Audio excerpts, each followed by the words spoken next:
Student, मैं रमेश मिश्रा। आज हम आप लोगों को क्लास 12 का अर्थात इंटरमीडिएट का सिंटैक्स ऑफ वर्ब में जो त्रुटियाँ होती हैं उसको पढ़ाने जा रहे हैं। थोड़ा सा ध्यान देंगे तो आपको निश्चित रूप से समझ में आएगा। वीडियो के लास्ट में एक ट्रिक बताऊंगा, ध्यान से समझिएगा। और आइए देखते हैं कि सिंटैक्स में क्या त्रुटियां होती है वर्ब में, जिसमें हम सुधार करते हैं। He like apples, he like Apple.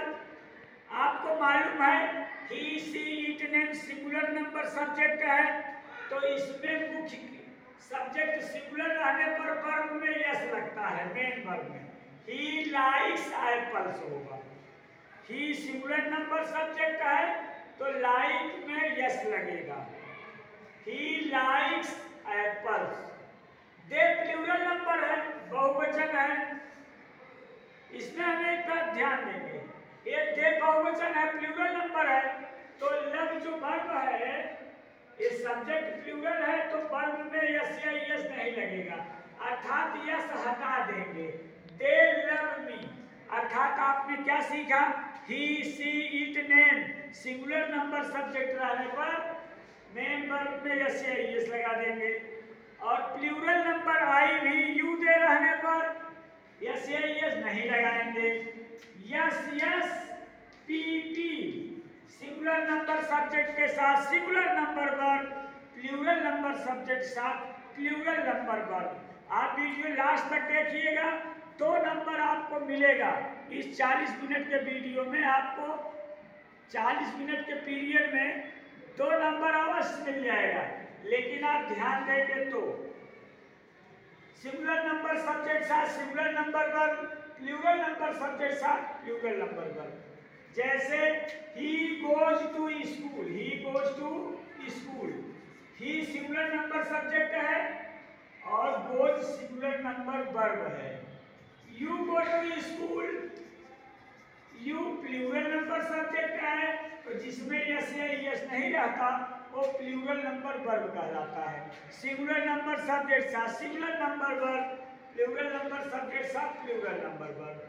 अब दूसरा नियम ध्यान देते हैं। The manager and principal, the manager and principal are going. इसमें क्या त्रुटि है? क्योंकि दोनों एक ही व्यक्ति है, वही मैनेजर भी है और वही प्रिंसिपल भी है। ये आप कैसे जानेंगे कि एक ही व्यक्ति है? देखिए, इस नाउन के पहले यहाँ द लगा है, द मैनेजर एंड प्रिंसिपल, एक ही द लगा है, इसका मतलब एक ही व्यक्ति है। तो यहाँ हम आर नहीं लिखेंगे, क्या लिखेंगे? इज लिखेंगे। आर हटा के इज लिख दिए।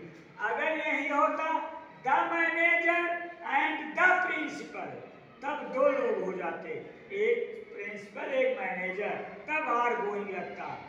जैसे द ब्लैक एंड व्हाइट काऊ, इसका मतलब एक ही गाय है, वो काली भी है और सफेद भी। अगर the black and the white cow होता तो 2 अलग अलग गाय हैं, एक काली और एक सफेद। आइए अब आगे की ओर बढ़ते हैं। Sita and Gita is playing, Sita and Gita 2 लोग हैं, सीता और गीता, तो एंड से 2 लोग हो गए और कंजक्ट करता है सीता एंड गीता, तो यहाँ इज नहीं बल्कि आर होगा। अगर यहाँ सीता अथवा गीता होता वो आर लगता, तब एक वचन माना जाता, सीता या गीता, और सीता और गीता रहेगा तो प्लूरल माना जाएगा। आइए अब इसको देखते हैं अगला नियम। करी एंड राइस, कढ़ी और चावल, करी एंड राइस, कढ़ी और चावल इज नाइस फूड, सही है। यहाँ अगर आर रहता तो इज बना देते। देखिए, कुछ व्यंजन ऐसे हैं जो जोड़े में यूज किए जाते हैं, उसको हम बहुवचन नहीं मानेंगे, एक वचन मानेंगे। जैसे bread and butter, bread and butter, ये नहीं कि ब्रेड है और बटर है तो बहुवचन हो गया, ब्रेड और बटर एक वचन है। Ink, pen and ink, pen और इंक दोनों एक ही वचन हुआ। करी एंड राइस एक वचन है। हार्स एंड काटेज, घोड़ा गाड़ी मिला के एक ही बैलगाड़ी बनती है, तो एक वचन है। तो ऐसे ही कुछ शब्दों को ध्यान रखना होगा जो सदियों से जोड़े में प्रयुक्त होते आ रहे हैं और उसे हम एक वचन मानेंगे। कुछ का हम विशेष ध्यान देंगे, जैसे करी एंड राइस एक ही फूड है, इज लगेगा। Horse and carriage slow but steady wins the race, और इस तरह के वाक्यों पर हम ध्यान देंगे। अगला हम देखते हैं नाइदर नार रहे या आइदर आर, इसमें दो सब्जेक्ट है, जैसे नाइदर यू, यू बहुवचन है, नार सीता, सीता एक वचन है। तो नाइदर नार आइदर आर, इसमें हम बाद वाले सब्जेक्ट के हिसाब से सहायक क्रिया लगाएंगे। अब उसके पहले एक वचन है बहुवचन, उससे हमें लेना देना ही नहीं है। अगर नाइदर नार आइदर आर वाला है तो उसमें दो सब्जेक्ट होता है, लेकिन हम हमेशा हेल्पिंग वर्ब किसके हिसाब से लगाएंगे? बाद वाले सब्जेक्ट के हिसाब से। बाद में सीता है इसलिए यहाँ क्या लगेगा? इज लगेगा। अब आइए इसको देखते हैं। अगला नियम, आई सा that Mohan is reading, reporting verb past है, आई सा सेकेंड फॉर्म है। रिपोर्टिंग पर पास्ट रहने पर अंदर का टेंस बदल जाता है, यहाँ इज नहीं वाज लिखा जाएगा, भले ही अर्थ इज निकाला जाएगा। मैंने देखा कि मोहन पढ़ रहा है, मैंने देखा कि मोहन पढ़ रहा है, मोहन पढ़ रहा है भले कहा जा रहा है, लेकिन हम ट्रांसलेशन करेंगे मोहन पढ़ रहा था। क्यों? क्योंकि रिपोर्टिंग पर प्रिंसिपल क्लास पास्ट है, इसलिए अंदर का टेंस बदल जाएगा। आइए अब इसको देखते हैं। आइए अब नेक्स्ट देखते हैं। If she will come I shall go to school, future condition है, बहुत सरल है, बहुत सरल। ऐसे समझ लीजिए, यदि राम खेलता है, यदि राम खेलेगा तो वह जीत जाएगा, तो वह जीत जाएगा, दोनों तरफ ग है तो फ्यूचर कंडीशन है। लेकिन आप इस बात को ध्यान रखिए, कंडीशनल सेंटेंस में हमेशा जो शर्त वाली बात होती है वो प्रेजेंट इंडेफिनिट होती है, देखने में भले कुछ लगे।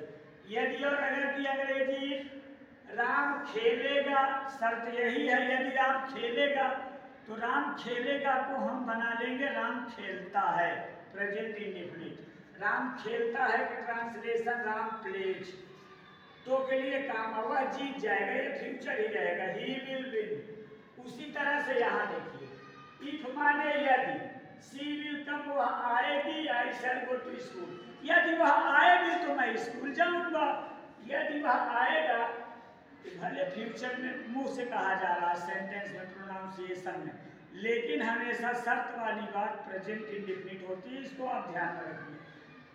यदि वह आएगा इसको बना लेंगे, यदि वह आती है तो हो जाएगा इफ शी विल कम, हट जाएगा इफ शी कम्स, यदि वह आती है।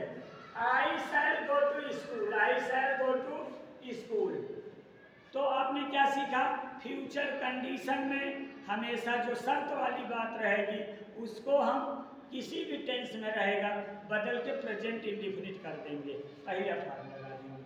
आइए इसको देखते हैं। Each are the sisters are beautiful, उसकी सभी बहनें सुंदर हैं। सिस्टर में ईच माने इवरी, उसकी सभी बहनें सुंदर हैं। Each are the sisters, each of, ये जो ऑफ लगा है ना, इससे आप ये जानिए कि ये जो है आपका डिस्ट्रीब्यूटिव प्रोनाउन है, डिस्ट्रीब्यूटिव प्रोनाउन। तो डिस्ट्रीब्यूटिव प्रोनाउन है तो सभी बहनें हैं उसकी, तो आर लगना चाहिए। लेकिन जब ईच ऑफ द सिस्टर्स लग गया, बहनों में से एक एक बहन, हर एक बहन की बात कर रहा, अलग अलग, इसलिए यहाँ क्या होगा? इज ब्यूटीफुल, मतलब उसकी बहनों में से एक एक अलग अलग सभी सुंदर हैं। अब आइए देखते हैं। मैनी बहुवचन है, आप अच्छी तरह जानते हो, लेकिन सबसे इम्पोर्टेंट ये है, एक कई बार हर साल किसी न किसी सेट में आ जाता है इंटरमीडिएट बोर्ड के पेपर में। Many a man, many man बहुवचन है, लेकिन मैनी अ एक वचन है, इस बात को आपको ध्यान रखना होगा। Many a man, has come होगा, सिंगुलर नंबर। मैनी बहुवचन है, प्लूरल नंबर है, लेकिन मैनी अ मैन एक वचन है और हर बार बोर्ड के सेट में आता है। और दूसरा नंबर इंपॉर्टेंट ये भी है, जिस पर एरो लगा, ध्यान दीजिएगा उस पर। एज वेल एज, देखिए मैं आप फिर से बता रहा हूँ, आइदर आर नाइदर नार में बाद वाले सब्जेक्ट के हिसाब से हेल्पिंग वर्ब लगेगा। लेकिन एज वेल एज और विथ वाले में एज वेल एज बहुत ज़्यादा आता है।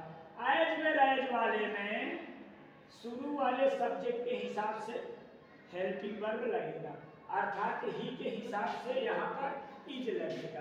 क्या लगेगा? Is going. इसके हिसाब से लगेगा ही के हिसाब से। एज वेल एज वाले में शुरू वाले सब्जेक्ट के हिसाब से लगेगा। आइए अगला देखते हैं। अगला बहुत इंपॉर्टेंट नहीं है लेकिन अच्छा है। आइए देखते हैं। 70 माइल्स 70 मील की दूरी आर ए लॉन्ग डिस्टेंस, बहुत लंबी दूरी है। लेकिन बधी हुई सैलरी हो, बधी हुई रकम हो, बधी हुई दूरी हो, बधी हुई चीज हो, उसको हमेशा एक वचन माना जाता है।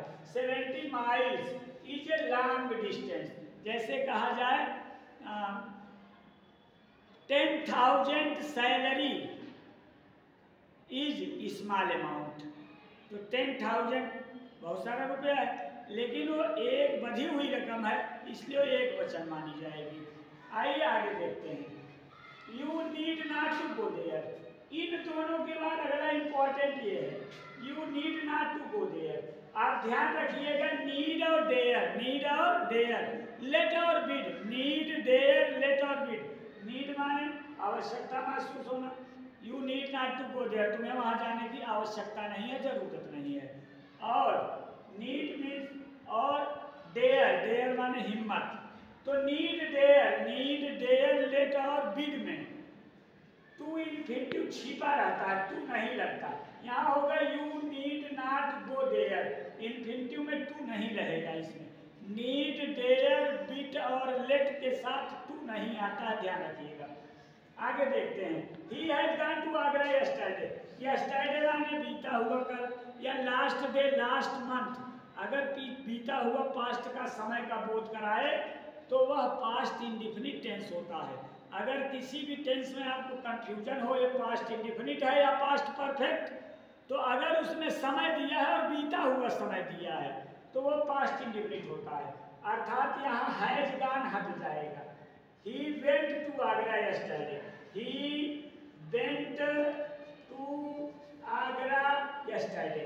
अर्थात यहाँ आपने ये सीखा, अगर आप नहीं समझ पा रहे हैं तो ऐसा समझिए, यस्टरडे आ जाए, लास्ट वीक आ जाए, लास्ट डे आ जाए, लास्ट मंथ आ जाए, या 2 डेज एगो आ जाए, 2 दिन पहले, तो यस्टरडे आने पर तुरंत ही उसको आप पास्ट इंडिफिनिट बना देना। अर्थात यस्टरडे देखते ही तुरंत सेकंड फॉर्म लगा देना, क्योंकि यस्टरडे पास्ट इंडिफिनिट में आता है। डू नॉट स्पीक लाई, यहाँ थोड़ा हम ध्यान देंगे। 2 वर्ब है, एक है स्पीक, एक है स्पीक माने बोलना, और एक है टेल माने बोलना। स्पीक माने बोलना, टेल माने बोलना। सच बोलने के लिए स्पीक लगता है और झूठ बोलने के लिए टेल लगता है। अर्थात आप 2 शब्द ध्यान से समझ लीजिए। नेवर टेल ए लाई, कभी झूठ मत बोलो।